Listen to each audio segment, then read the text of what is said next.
Olá, eu sou a doutora Lilian Anami, doutora em odontologia, especialista em harmonização orofacial e esse é o Dose da Beleza. E eu sou o Dr. Paulo Domênico Júnior, cirurgião plástico. Aqui a gente fala de saúde e bem-estar de forma leve, mas com profundidade.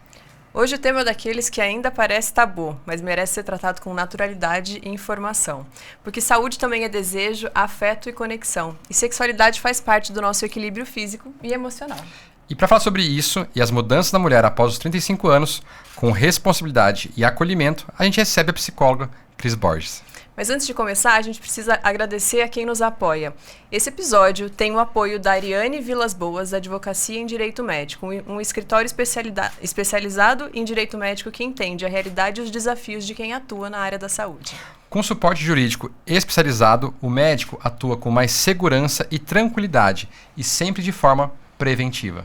Já aproveita para curtir e comentar aqui embaixo quem você gostaria de assistir no próximo episódio da Dose da Beleza. Dose da Beleza, onde estética e saúde caminham juntos. Com o Dr. Paulo Domênico Júnior E doutora Lilian Anami. Ana Cristina Borges Monteiro de Barros, nossa querida Cris Borges, é psicóloga clínica pela PUC São Paulo, especialista em medicina sexual e em transtornos alimentares pelo Hospital das Clínicas da Faculdade de Medicina da USP.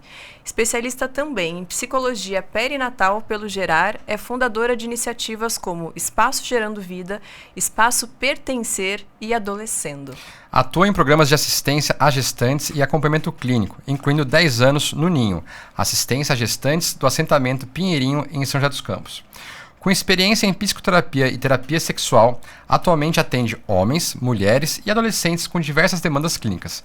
Bem-vinda, Cris. Muito obrigada, honradíssima com o convite. Vamos lá. Vamos lá. Vamos lá? Antes da gente começar, vamos com um contexto. A sexualidade para mulheres com mais de 35 anos ganha uma nova dimensão. Estudos mostram que, embora haja naturalmente um declínio da libido nessa faixa etária, cerca de 15 a 35% podem relatar diminuição do desejo. Essa vivência é muito mais complexa do que apenas hormônios. Depois dos 35 anos, vem novas demandas, transições de vida, autocuidado, envelhecimento consciente.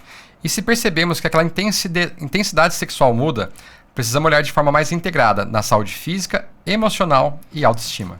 E tem a dimensão psicológica. Autonomia, autoconhecimento, superar tabus. É isso que vamos explorar hoje com Cris Borges, psicóloga especializada em sexualidade. Cris, como que você define uma sexualidade saudável na vida adulta?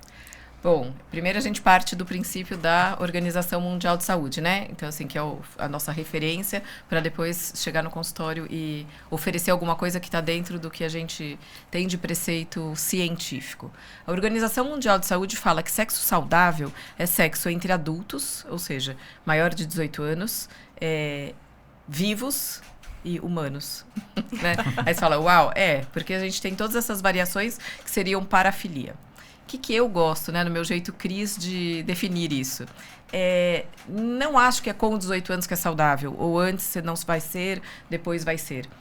Antes dos 14, eu acho que sempre complica, porque se a gente for pensar que o cérebro do adolescente está em transição, aquela pessoa ela não tem nenhuma autonomia ainda, nem fisiologicamente de como está esse corpo. O adolescente esbarra muito, né, nas coisas, porque ele cresce e ele não entendeu ainda que ele cresceu. E aí ele fica nesse perdido. Imagina o que vai ser do intelecto e ainda trocando, partilhando sensações com o outro. Então, eu acho que, né, antes dos 14, não. Sexualidade é o que a gente considera troca afetiva com o mundo. Então, quando a gente pensa num tabu, quando se fala de sexo e sexualidade, quem é a gente sem a troca afetiva? O primeiro movimento vital que a gente faz é mamar no seio da mãe. Né? Então, assim, fazer a especialização em perinatalidade tinha muito a ver, para mim, com o meu olhar com a história da amamentação, que é um tabu. Tem mulheres que ficam desesperadas porque não conseguem, ou tem toda aquela... até 2 anos você tem que dar, né? Lá o conselho, como que é? O Ministério da Saúde fala que até 2 anos tem que ter o aleitamento materno. Tem mesmo? Não tem, né? Não cabe. É um protocolo. Para algumas pessoas cabe super bem, para outras não. Então, assim, a sexualidade é a forma com que a gente pulsa a vida, né? E, sim, é um tabu, mexe com poder, é uma seara. adoro, mas não é um movimento fácil de se fazer. Então, se for definir, né, o que seria saúde sexual, o que é você ter uma sexualidade saudável, é você ir se autorizando a ser e a trocar afeto na vida.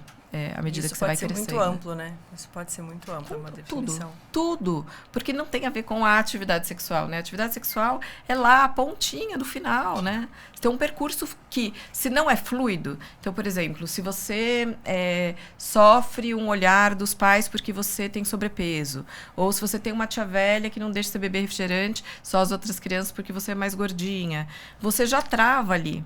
Então, você já começa a se olhar como alguém que não é tão estimado quanto os outros. E ali você já não se olha. E se você não se olha bem, como é que você vende uma coisa bem vendida, né? Eu achei interessante, né? Porque quando a gente, às vezes, faz essa pergunta, na cabeça de muita gente vem frequência. Sim. E a questão da troca afetiva é muito importante. Porque se a troca afetiva for boa, isso suplanta... Não interessa, né? Com certeza absoluta. A história da frequência é uma piada ótima na minha casa, porque, assim, dentro de um estudo da saúde sexual do brasileiro, falam que é de 2 a 3 vezes por semana. Meu marido toda semana sai na varanda e fala, quero saber quem tá fazendo minha vez, né? Porque... né? Não é comigo também.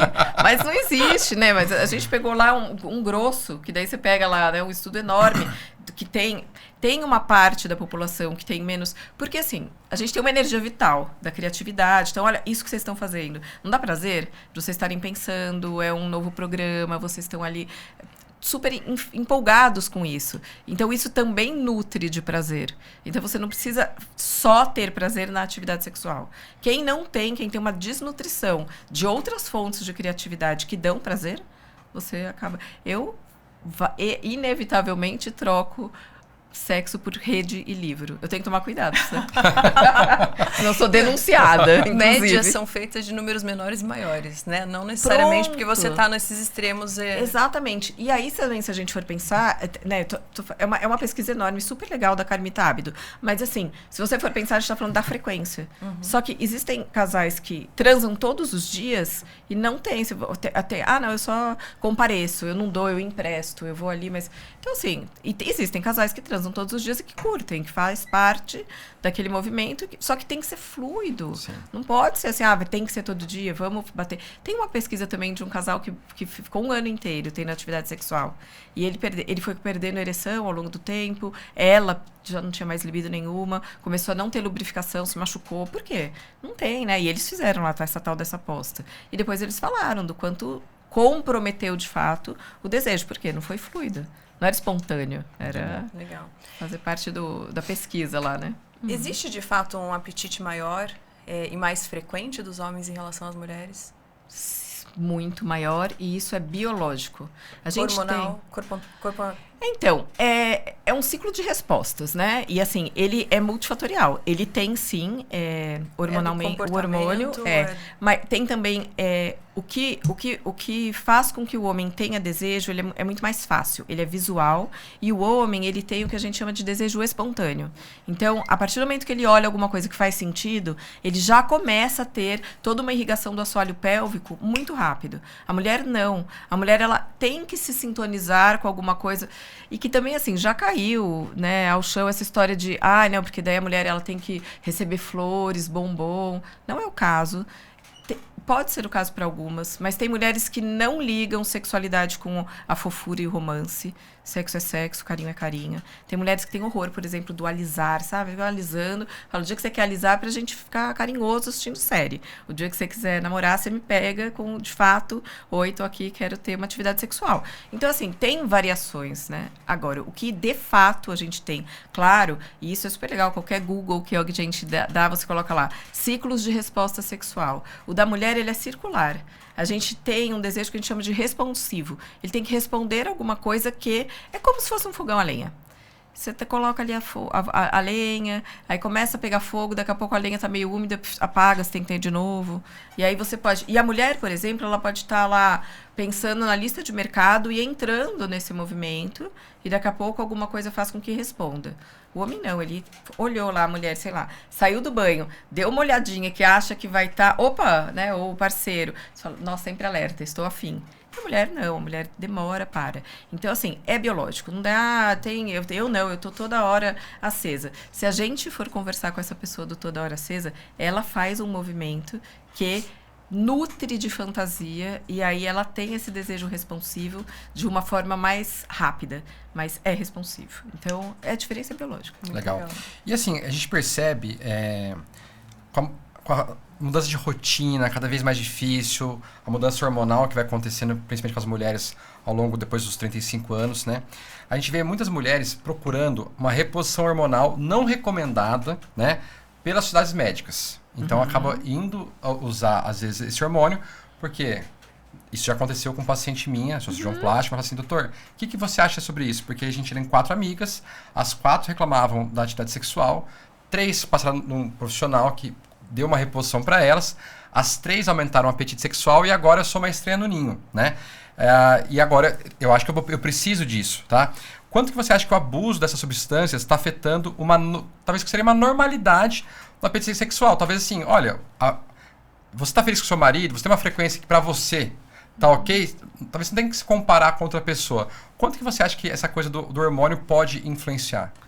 O psicólogo é um analista do discurso, né? Então, assim, reposição é você repor aquilo que falta. Então, assim, a partir do momento que a gente tem uma sociedade que não está repondo e se impondo, a gente já tem um complicador. Fantástico. Logo de fato. Dentro do consultório, o que eu vejo das mulheres que acabam tendo um excesso de hormônio, ou seja, colocaram e não recolocaram? Uma irritação, grande irritabilidade. Às vezes, você tem mais desejo pelo personal da academia, não pelo seu marido, porque você acaba estando de uma forma muito diferente. Você não reconhece aquele desejo que não foi um desejo natural. Então, assim, acho que tudo é bem-vindo dentro de um estudo de um tempo e que a gente entenda que aquilo genuinamente vai trazer um bem-estar singular para aquela pessoa. Porque, assim, quem disse que está todo mundo querendo performar? Né? E pensando nessa fluidez, quanto mais eu estudo, eu tenho 25 anos de consultório, mais eu acredito que a sexualidade ela vai para o saudável quanto mais integral ela é. Muito parecido com o Tantra, né? Que assim, o que de fato aquilo ali faz de sentido para mim? E aí, se você tá com uma dose enorme de algum hormônio, por exemplo, se você tem alguma dificuldade na tireoide, que faz com que você está produzindo mais ou menos, ou você fica agitado, emagrece muito, ou você fica sonolento, a mesma coisa acontece com a testosterona, né? E aí, por exemplo, a testosterona não é um hormônio que uma mulher produza 150, né? E aí, assim, a mulher com 150, ela não está entendendo o que está acontecendo. Então, ela fica com raiva, ela tem pensamentos. Tem uma paciente que fala assim, eu não posso ver uma escada, que eu imagino subindo e descendo ali, ó. Eu falo, imagina que situação, assim, é uma pessoa que está fora daquilo que ela desejava. E até, então, eu percebo difícil. Assim, isso eu já vi relatos, que não... Às vezes, antes o marido tinha mais apetite, mas a partir do momento que começou essa reposição hormonal, que não foi uma reposição, foi um aumento inadvertido, e aí isso transplantou o apetite do marido. E aí você teve um novo desequilíbrio dentro de casa, porque não acompanhou ali, né? Sim, dentro daquele ciclo de resposta que a gente conversou, tem no desejo ativo do homem a conquista, a sedução. E daí esse homem que tá lá, sei lá, vendo a peça da moto que ele vai trocar, essa mulher pula em cima dele, ele não sabe nem para que lado que ele vai, então ele nem entra, né? E sim, acaba sendo um perturbador. Cris, você acha que a terapia de casal pode ser uma opção para quem, por exemplo, um casal que convive bem, mas tem alguma queixa relacionada à frequência ou alguma questão sexual? Ou a terapia seria indicada quando? Melhor perguntando assim. Então, eu tenho muitas questões a respeito da terapia de casal. Eu atendo numa técnica que eu atendo o outro e os dois.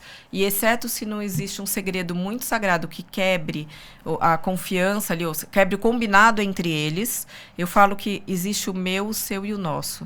Né? Então, assim, Eu não acho que... Eu tenho uma dificuldade com a patologização que a psicanálise, por exemplo, freudiana fez lá. Que todo mundo precisa. Eu não acho que todo mundo precisa. Eu acho que, às vezes... eu vou dar um exemplo que eu adoro. Um casal, ela tinha 17 e ele 15, me procuraram para ter a primeira vez da atividade sexual. Não, foi sensacional, assim, né? Então, o cara falou, então, tia Cris, minha mãe falou que era para conversar com você, porque ela tem um monte de questões, daí ela não quer passar para mim.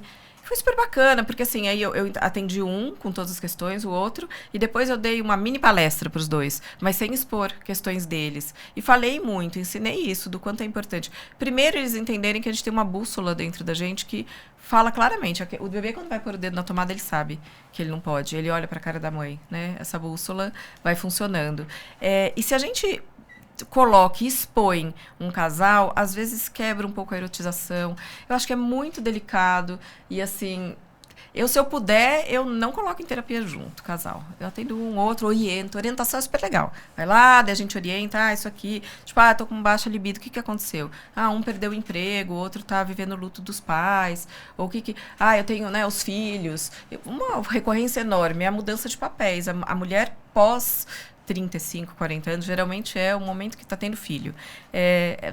Ela quer mais do que o marido se exploda, e é uma tristeza isso. Porque hormonalmente ela está voltada para aquela criança, ela tem hormônios que detonam com a libido, né? A prolactina deixa a mulher um Teletubbies, e ela, quando ela dá o mamar para a criança, a ocitocina deixa ela super feliz. Nossa, estou com prazer, estou plena. É suficiente. Então, assim, o marido pode só comprar fralda que está tudo certo. Então, assim, nesse momento é legal uma orientação para falar, olha, então, é um contexto que é saudável, mas é saudável por um tanto. Eu gosto muito de falar que são 12 meses de gestação. Tem 3 meses do bebê que é fora da barriga, mas que está ali. Mas também, para a gente entender que não é simbiótico, né? Que a gente deve ir voltando, não pelo marido, mas por nós mesmas, né? As pessoas chegavam na minha casa quando iam visitar a Mariela, falavam, você quer alguma coisa da rua? Eu falava, eu quero a rua. Segura essa criança aqui, que eu tô indo ali, já volto. Né? É desesperador. Quer alguma coisa da rua. Muito bom. Cris, uma pergunta aqui. Casais homoafetivos também apresentam queixas na mesma intensidade após um tempo de convívio como casais heterossexuais? E aí queria dar um exemplo. A gente tinha um grupo de amigos, né? Eu sou de Presidente Prudente, uma cidade do interior, uma cidade mais machista. E aí, quando um deles se abriu pro grupo e tudo mais, foi a primeira conversa que a gente teve assim, como que é, né, pra ele e tudo mais. E ele comentou que, pelo menos entre casais homoafetivos, entre homens, né, talvez pelo que você comentou dessa libido mais alta, era uma coisa assim, que a frequência era muito mais comum, eles tinham muito mais relações, talvez, que casais heterossexuais. Mas talvez isso nessa fase de conhecimento. Depois de um tempo, né, eles também começam a apresentar queixas parecidas com casais heterossexuais? Sim. É igualzinho um telefone, se você for pensar. Você tem um monte de aplicativo aberto, quando você chega no fim do dia, você está com a bateria baixa. Se você tem um casal que funciona e tem lá todas as funções da casa, eles têm ali também, não pagou aquele boleto, quem que levou esse ou aquele na escola, porque mas não tem filho? Tem, a maioria adota, né? Eu tenho grandes amigos homossexuais, eu falo assim, vocês, em vez de ter a parte boa do homossexual, que é não tiveram filhos, não foi lá e adotou, que daí vocês se lascam também, né? Vão também ter a escola para pagar. E sim, claro que a gente tem, por exemplo, né, uma variação no feminino de 2 pessoas com TPM. Né? Variações hormonais importantes durante o mês. Né? E aí nessa seara, às vezes, acaba ficando um lugar muito distante como o desejo é responsivo, às vezes não responde nunca. E essas mulheres acabam tendo uma erotização, às vezes, muito mais fantasiosa por outra pessoa de fora. Né? Agora, tem, nos homens também tem. Diminui a frequência, se for perguntar do começo da relação. Qual que é o combustível do sexo? É a fantasia. Aí você fala assim, né? O Guilherme odeia que eu falo da gente, mas não tem jeito, né? Minha experiência, pessoal.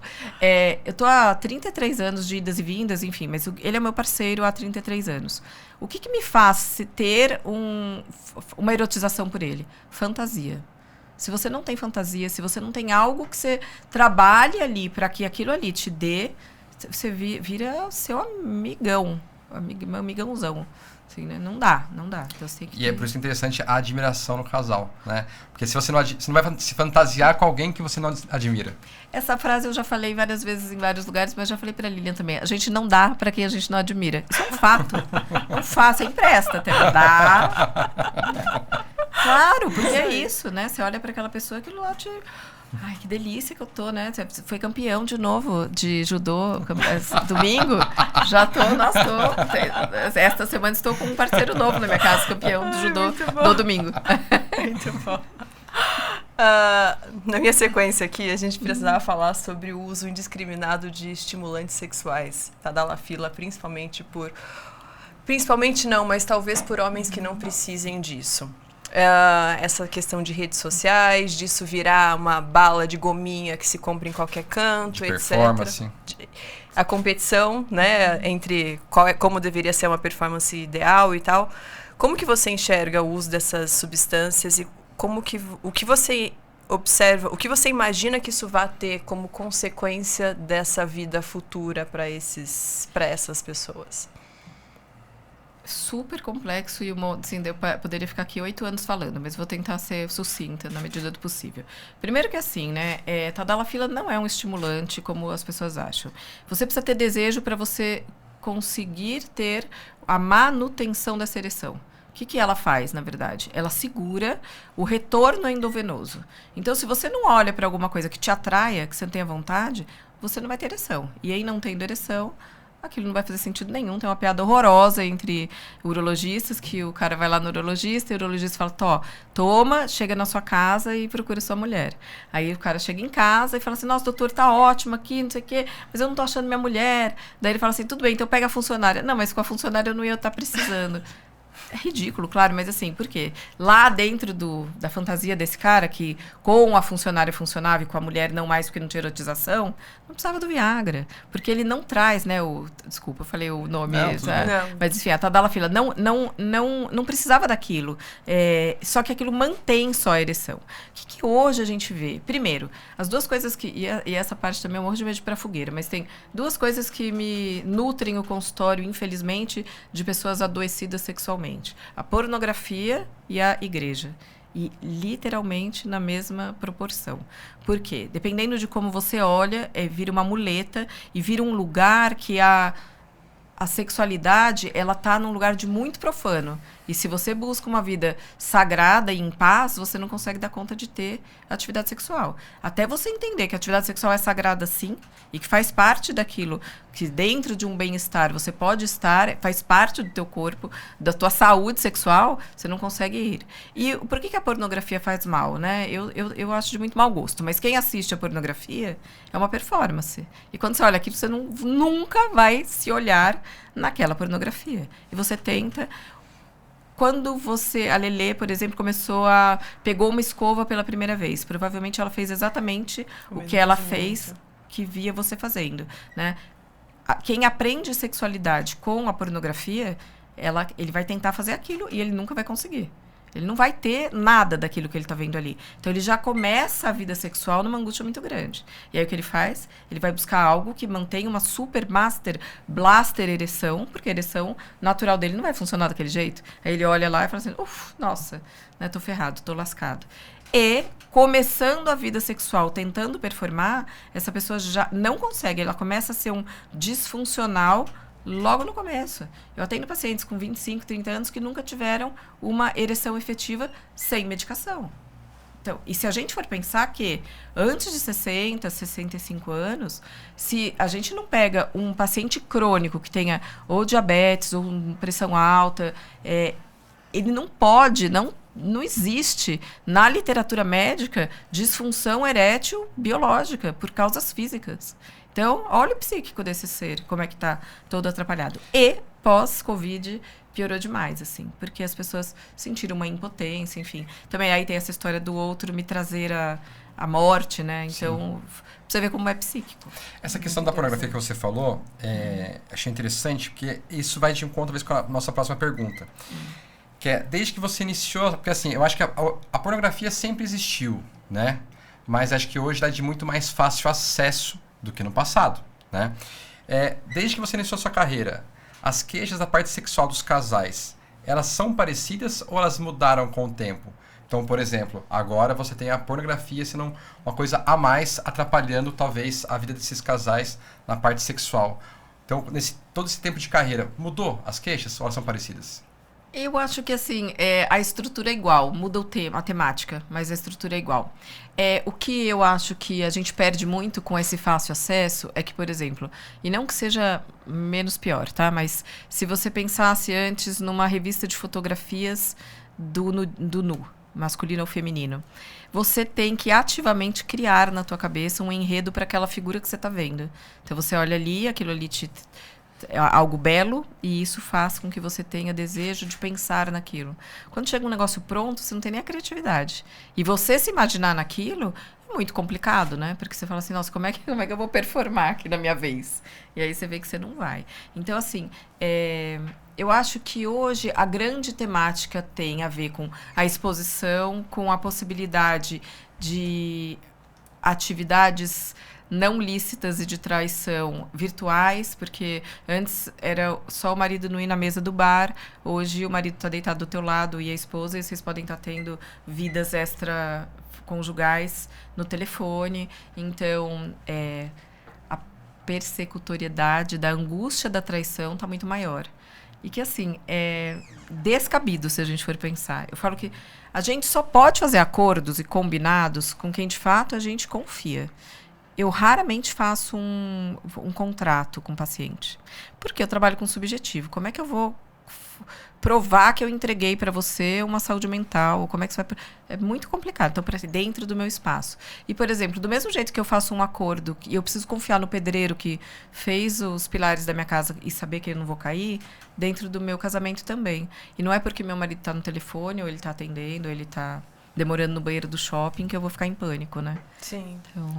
A gente está se apertando no tempo, mas tem uma pergunta que eu Falante, precisava falar. né? Não, mas é que é muita informação de qualidade, né? Eu precisava falar sobre educação sexual dentro de casa, que ainda é um tabu, é uma coisa muito difícil para os pais conversarem com as crianças, e a gente, com as crianças, adolescentes, etc., e a gente falando sobre pornografia, me vem isso à cabeça.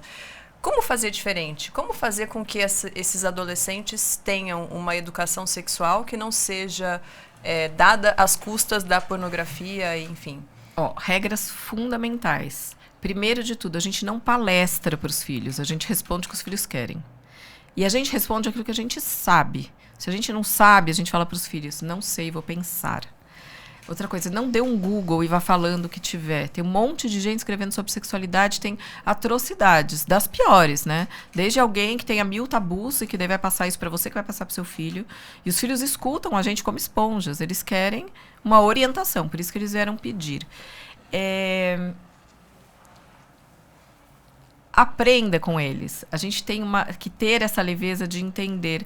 Hoje, eu dei por muito tempo, 15 anos, acho, aula, antes da pandemia, aula em colégios de São José, no ângulo principalmente. O que eu percebia? Uma transgeração. Uma geração muito bagunceira e promíscua, e depois vem outra que vem organizando e não estando. Eu tenho atendido pacientes hoje muito cuidadosos com a saúde, pós a pandemia, né? Com a saúde, e também eles tiveram bastante dificuldade. Eles passaram 3 anos. Gente, pra gente, não é nada, mas se você pegar uma criatura que estava com 14 e saiu com 17, ela não teve essa iniciação, né? E aí eles saem de uma forma muito mais cuidadosa. Escute os filhos, né? E aquilo... Filho tem que estar sempre no olho de alguém cuidadoso. Mas deu uma...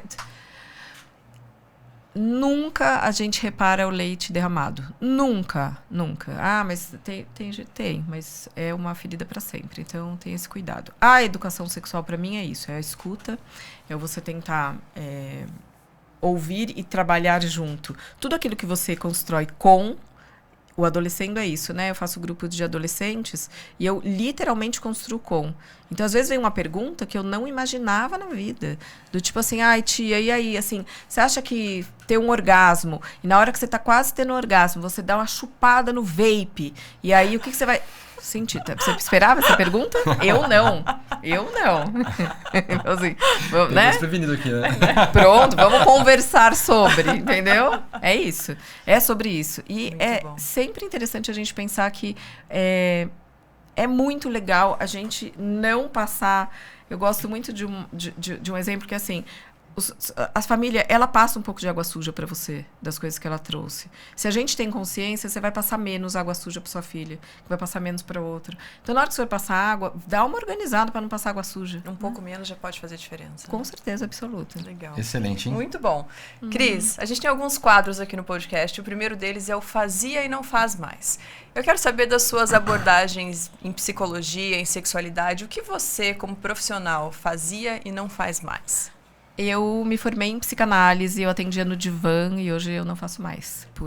Enfim, todas as minhas outras formações eu acabei achando, para mim, claro, eu acho psicanálise bárbara, mas dentro da minha clínica não estava sendo efetivo para o que eu queria. Então hoje eu não atendo mais no divã. Legal. Muito bom. A gente tem outro quadro que é o faria e não faria. E aqui você vai contar práticas ou hábitos que você, como paciente, tá? Se fosse paciente, adotaria ou evitaria em relação à sexualidade. Vamos lá.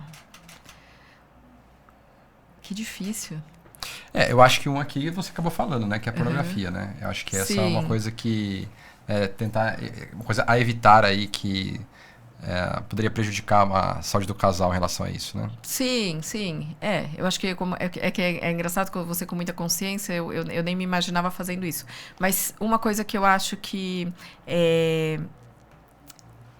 Eu me organizo, às vezes. Quando eu começo a ler muito sobre culturas hinduístas, budismo, eu penso muito no quanto, se a gente não tem estofo para bancar o que é a saúde sexual, você acaba questionando se, de fato, o que você faz é saudável ou não. Tá. Então, eu acho que, assim, misturar a religião com saúde sexual dá uma atrapalhadinha. Complicado, né? Então, interessante. Eu cuidaria disto. Muito bom.